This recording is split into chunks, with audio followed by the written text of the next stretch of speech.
Good morning and welcome to this week, October the 7th, Monday Market Update. I'm Emma Wright with the Mulligan Realty Group and broker with RE/MAX Center City, and I'm here to share with you this week's numbers that are not so dissimilar from last week, thereby demonstrating a similar continuity in the balanced market by definition, but we'll talk about that in a minute because it feels a whole lot different, doesn't it? New listings this week are 237 as compared to slightly more last week of 242. That may be coming up to the Thanksgiving weekend, etc. But still very similar really in numbers there. Conditional sales are slightly less this week, so fewer houses sold this week than last week. 97 this week as compared to 116 last week.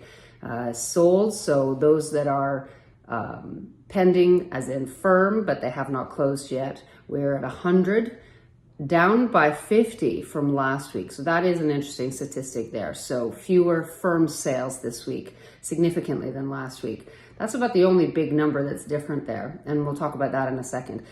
Price decreases, similar. So 106 as compared to 105 last week. The interesting thing here is that sellers are really on board with establishing market value now rather than overpricing the properties, which means we're seeing fewer price adjustments.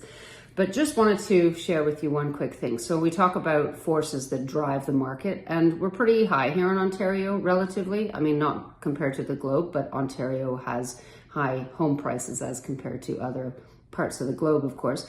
One of the key drivers right now, prime drivers of the market are still high rates, so it's still very unaffordable for buyers to get into the market, as you know, and mildly negative consumer sentiment. And that's kind of a general term for saying that buyers are just sitting back still. They are waiting for not just rock bottom for pricing. They still feel that prices have not come and hit rock bottom, but also they're waiting for these looming interest rate decreases. So need to tell all your buyers out there that even if they hold tight with their pre-approval and buy a house now, if they don't close until after the interest rate decrease, that new rate will kick in. So it doesn't mean you should all just sit back and not do anything. It means if you can achieve your pre-approval now, you should go and get it, because those rates will hold for 90 to 120 days.